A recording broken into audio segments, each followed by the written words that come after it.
Coming up on Great TV, we'll get into the grind with a brand new gadget. Plus, we'll head on over to this week's secret ingredient. Great TV, fired up.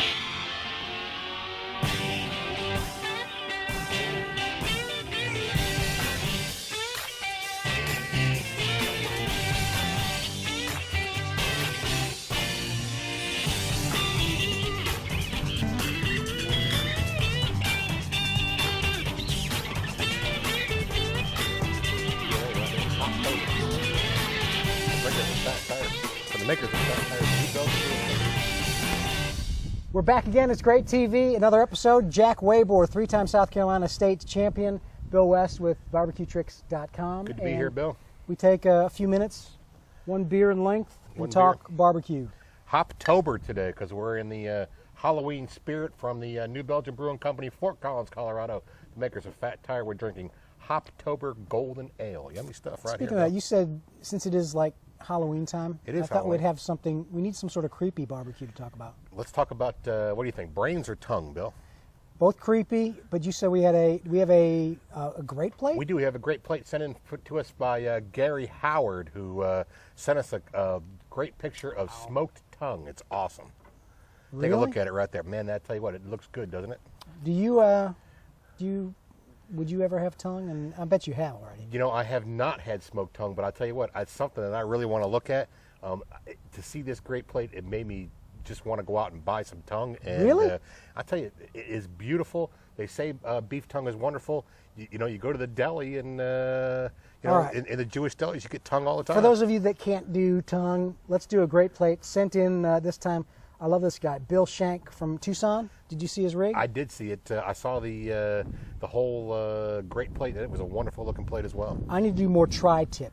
Tri-tip, oh man, which is a California thing. Yeah, tri-tip. It's not a California thing. It's a cut. It's a cut off the sirloin. It's where the muscles come together. When you get a regular sirloin, you'll notice that you get a piece that has a big piece of meat on it, and then another piece on the top.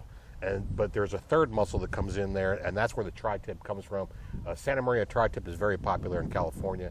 It's a great technique, great stuff.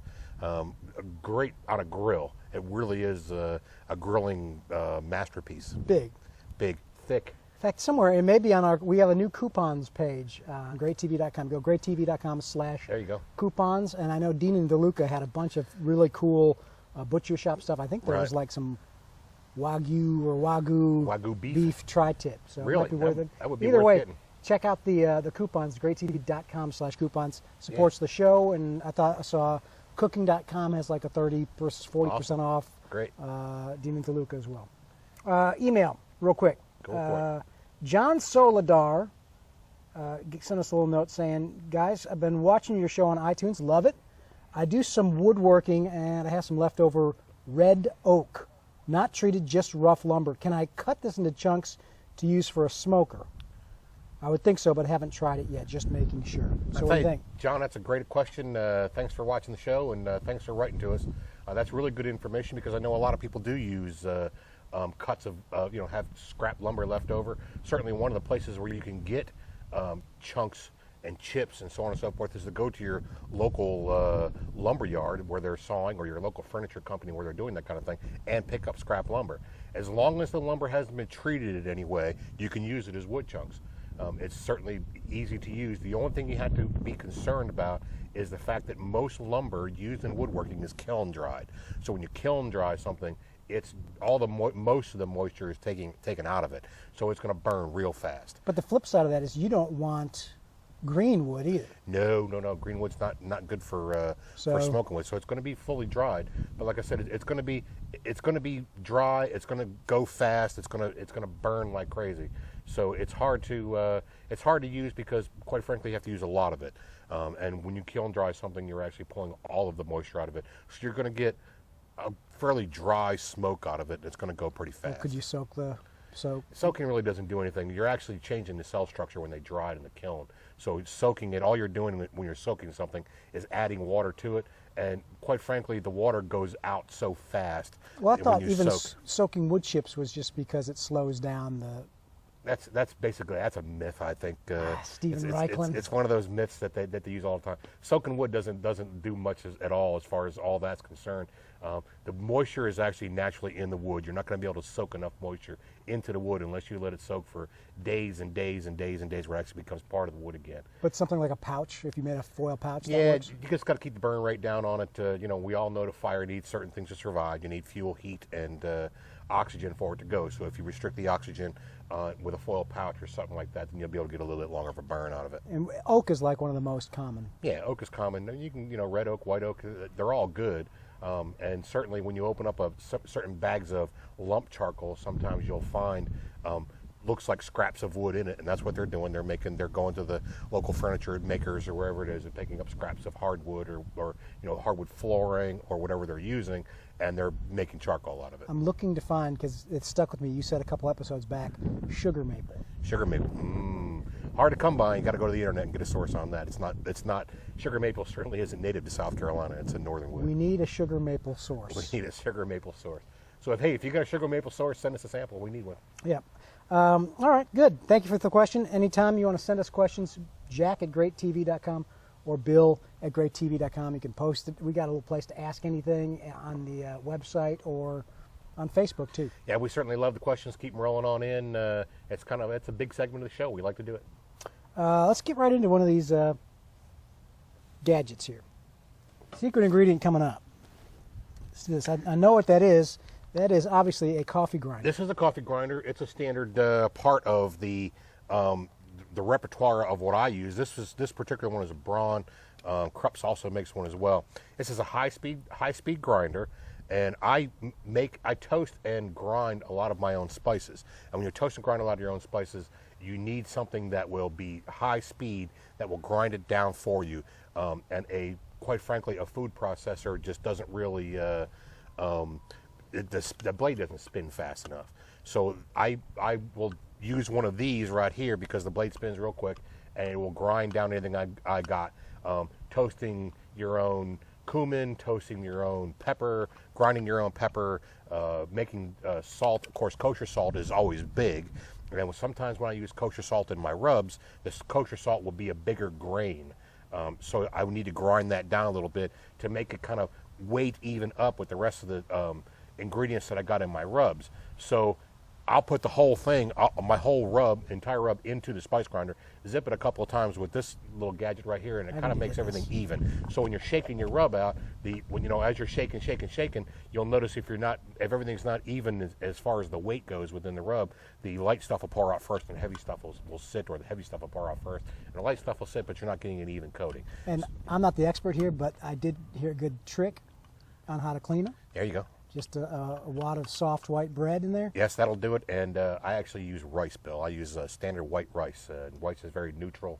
Won't impart any flavor or anything like that. Bread is good if you're using something that's oily, like cumin is very oily when you toast it and will leave a residue inside. So will a lot of the chili peppers and so on. When you toast those chili peppers and make your own homemade chili powder, of course, the oils is when you're heating it and toasting it, you're bringing the oils out and making it all work together, and that'll leave a residue inside your spice grinder as well. And certainly you don't want to be intermixing things as you're making your rubs. I have one dedicated to coffee because coffee is very strong. I also have one dedicated to nothing but spices, and this is my spice grinder right here. And they're relatively expensive, about Inexpensive, $20 bucks. 20 bucks, 20, 30 bucks. I don't know how much it is. And actually get them at the grocery store. Yeah. Any grocery store, any discounter, your Super Walmart or whatever, that will carry one of those in it. Easy to use, easy to get. That's probably my third or fourth one. I burn them up pretty quick. So Spice grinder. They're used a lot. Spice grinder, Great good one. stuff. Yeah, Great man. one. All right, secret ingredient. We always like to find something different. I loved agave nectar last time. This is something I've never heard of. Head Country. It's actually a marinade. Yes, this is Head Country marinade. I use this as a Worcestershire sauce. Certainly, it's a dark sauce. A lot of people at one time or another called that Bordelaise sauce. It is fantastic to use. It's a little sweeter, gives a little bit more of a smoky flavor, and it's one of those things that if you've never tried it, you really do need to get into it. Great flavor enhancer quality to it, just like has the umami flavors and all those things that go along with it for Worcestershire sauce. And it doesn't really say, the Lee and Perrins has the actual anchovies. I think we talked about that. Right. And This is not a. I don't believe this is a fish sauce. This is more different. of a flavor enhancer. I tell you what, it's good. I brought one for you and Tony both to take home with you. Certainly good stuff. You got to go to headcountry.com and pick that one up. I've got to be careful in the cooler here with this. That's right. But Head Country's Marinade. Head Country Marinade. I don't see a website on there, so we'll put that up on the website. Headcountry.com is where you want to go for that. Head Country has got rubs and sauces and stuff like that available. I buy this. I use it as a chicken marinade. It is fantastic. Much different than like a Dale's. Not as salty as a Dale's. That's good. Yeah, because actually that's been my problem with Dale's. I'll sometimes do with the light because it's so much. Take one home with you, Bill. Use it, and we'll do a little review on it in a future episode. Are we out of time? Pretty much. I think that's it. We're moving on down the road, I think. What else we need to get? Make sure you send in a great plate. We love to get those. Yeah, great plates are a lot of fun, always. And we want to see what you're cooking. Yeah. So what are you doing, Bill? What are you doing these days? Cooking anywhere? Going to visit? Doing any barbecuing? I just went to my favorite barbecue place in Augusta. How was Sconiers. Good. They do whole ham. My favorite place in the world. Excellent. We need to do a competition on like best barbecue joints. I think so. We're heading to this weekend. I believe this will come up Wednesday before we go to Orangeburg. We're going to compete for the Shrine barbecue title in Orangeburg this weekend, or actually it's the last weekend, Halloween weekend, and then we're off to Waycross, Georgia to compete in the best of the best. Which will bring us to our very last thing we forgot to do, our website of the week. I thought we'd use SBBQN for our new, for the new there you go. Awesome. barbecue network, Southern Barbecue Network, and it's just launched, so probably by the time you see this, there'll be some more stuff up there, but the next thing up is Orangeburg. It's Orangeburg. SBBQN.com. You want sanctioning wherever you are in the Southeast? We're ready to go. Ready to rock. All right, till next week, make sure you tell somebody about us. Tell somebody about us. Stay sustainable, think global, buy local, and for God's sakes, hug your mama. Have a great week.